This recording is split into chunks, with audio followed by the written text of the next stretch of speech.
ఇబ్రహీంపట్నం మండలం రాయపోల్కి సమీపంలో ఒక కానిస్టేబుల్ ని దారుణంగా హత్య చేయడం జరిగింది. ఈ రోజు మార్నింగే ఆ ఇన్సిడెంట్ కూడా జరిగింది. యాక్చువల్లీ కానిస్టేబుల్ పేరు వచ్చేసి నాగమణి. ఆమె కేవలం 27 సంవత్సరాలు కానిస్టేబుల్ ఉద్యోగం కొట్టింది అండ్ చాలా హ్యాపీగా ఉంది. కానీ ఆమె 15 రోజుల క్రితమే లవ్ మ్యారేజ్ చేసుకోవడం జరిగింది. ఈ లవ్ మ్యారేజే ఇప్పుడు కానిస్టేబుల్ హత్యకు కారణం అన్నట్టుగా పోలీసులు కూడా అనుమానిస్తున్న పరిస్థితి. ఎందుకంటే సీన్ ఆఫ్ ఎఫెన్స్ లో చూసినప్పుడు కూడా అక్కడ పూర్తిగా ఆమె విధుల కోసము హయత్ నగర్ లో ఆమె కానిస్టేబుల్ గా విధులు నిర్వహిస్తోంది. ఈ రోజు మార్నింగ్ షిఫ్ట్ నాగమణిది. అయితే ఆమె విధులు నిర్వహించడానికని పొద్దున్నే హయత్ నగర్ కి బయలుదేరడం జరిగింది. ఆ మార్గ మధ్యలో అంటే రాయపోల్కి సమీపంలో కార్తోని ఢీకొట్టి నాగమణిని హత్య చేయడం జరిగింది.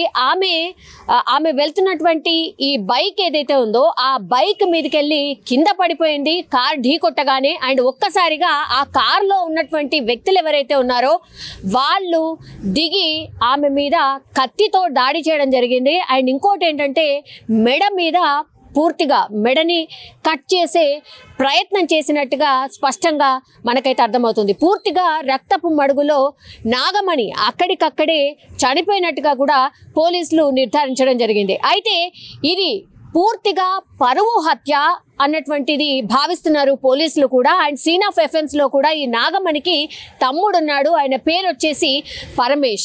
ఈ పరమేషే హత్య చేసి ఉంటాడు అని, అంటే కుటుంబ సభ్యులే ఈ హత్య చేసి ఉంటారని పోలీసులు కూడా అనుమానిస్తున్నారు. అండ్ ఈయన అంటే నాగమణి తమ్ముడు పరమేష్ మీదే పూర్తిగా అనుమానాలు వ్యక్తమవుతున్నాయి. అండ్ ఈ పరమేష్ ని పోలీసులు తమ ఆధీనంలోకి తీసుకొని ఇన్వెస్టిగేషన్ అయితే చేస్తున్న పరిస్థితి.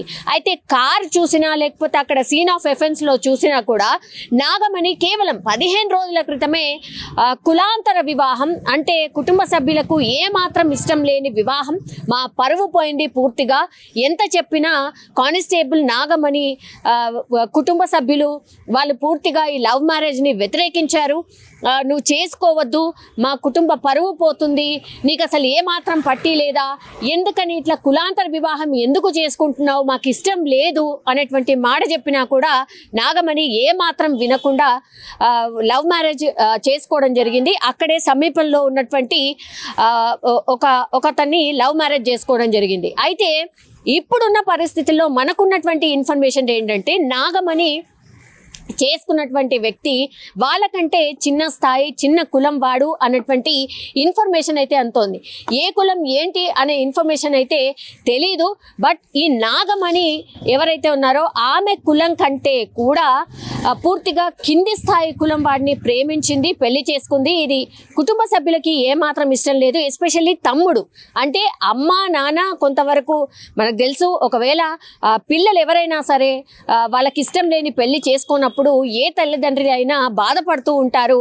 అండ్ కొన్ని టైమ్స్ చాలా రోజుల వరకు వాళ్ళు కోలుకోలేని సిచ్యువేషన్ ఉంటుంది. కానీ ఇక్కడ మాత్రం తమ్ముడు ఎవరైతే పరమేష్ ఉన్నాడో అతను మాత్రం ఈ పెళ్లిని జీర్ణించుకోలేకపోయాడు. కులం తక్కువ వాడిని మా అక్క పెళ్లి చేసుకోవడం ఏంటి, నలుగురు అండ్ వాళ్ళ ఉన్నటువంటి కుటుంబ సభ్యులు వాళ్ళ రిలేటివ్స్ ఎవరైతే ఉన్నారో చాలా తక్కువగా చూస్తున్నారు మనని. ఇట్లా అక్క ఇట్లాంటి కులాంతర వివాహం చెప్పినా కూడా వినకుండా చేసుకుంది, మన పరువు పూర్తిగా పోయింది, నేను తల ఎత్తుకొని తిరగలేకపోతున్నా, నా ఫ్రెండ్స్ కావచ్చు లేకపోతే మన ఉన్నటువంటి బంధువులు కావచ్చు వాళ్ళు చాలా చులకనగా మాట్లాడుతున్నారు మన గురించి. సో నేను ఇది ఏ మాత్రం సహించలేను అన్నటువంటి మాట ఎప్పుడైతే నాగమణి లవ్ ఇష్యూ తెలిసిన తర్వాత కూడా చాలా టైమ్స్ పరమేష్ వాళ్ళ అక్కకు కానీ వాళ్ళ తల్లిదండ్రులకు కానీ ఆమెకు చెప్పే ప్రయత్నం చేశారు.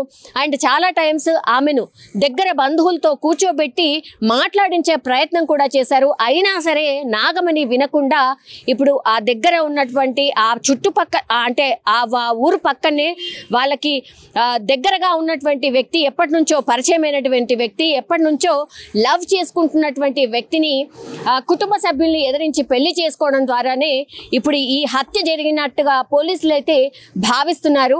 అండ్ ఎవరో కాదు నాగమణి తమ్ముడే ఈ హత్య చేసినట్టుగా అయితే ప్రాథమికంగా ఒక నిర్ధారణకు కూడా పోలీసులు రావడం జరిగింది. ఇప్పుడు వాళ్ళు చెప్తుంది కూడా అదే. 15 రోజుల క్రితం నాగమణి లవ్ మ్యారేజ్ చేసుకుంది. లవ్ మ్యారేజే ఈ హత్యకు కారణంగా మేమైతే భావిస్తున్నాం. ఆ దిశగానే మేము ఇన్వెస్టిగేషన్ కూడా స్టార్ట్ చేయడం జరిగింది. అయితే ఇది పూర్తిగా ఆల్ ఆఫ్ సడన్ జరిగింది కాదు. పక్కాగా వాళ్ళ తమ్ముడే పూర్తిగా రెక్కి నిర్వహించి వాళ్ళ అక్క ఎప్పుడు బయటికి వెళ్తుంది, ఇంటి నుంచి బయటకి ఎప్పుడు వెళ్తుంది, ఆమె డ్యూటీకి ఎన్ని గంటలకు వెళ్తుంది, ఎప్పుడు హత్య చేయొచ్చు అనేది పూర్తిగా తమ్ముడు రెక్కి నిర్వహించిన తర్వాతనే ఇదంతా చేసినట్టుగా పోలీసులు అయితే భావిస్తున్నారు. పూర్తిగా విచక్షణారహితంగా అక్క అనేది కూడా ఏమాత్రం ఆలోచించకుండా కార్తోని ఢీ కొట్టడం, ఆ తర్వాత కత్తితో దాడి చేసి పొడి చేయడం, వెంటనే నాగమణి కూడా అక్కడికక్కడే రక్తపు మడుగులో చనిపోవడం, ఇదంతా క్షణంలోనే, చాలా కొద్ది క్షణాల్లోనే జరిగిపోయిన పరిస్థితి. ఒక్కసారిగా తమ్ముడే అక్కను హత్య చేయడంతో ఇప్పుడు అక్కడ ఉన్నటువంటి వాళ్ళకు అంటే పూర్తిగా ఈ హత్య కలకలం రేపుతోంది. బికాజ్ ఇంకా కూడా ఇట్లా కులాంతరాన్ని వివాహాలని వ్యతిరేకించే వాళ్ళు ఉన్నారా, పరువు హత్య చేసే వాళ్ళు కూడా ఉన్నారా, అక్కడక్కడ మనం వింటూ ఉన్నాం. బట్ ఇదైతే పూర్తిగా అంటే పరువు హత్యగానే పోలీసులు కూడా భావిస్తున్న పరిస్థితి అయితే కనిపిస్తోంది.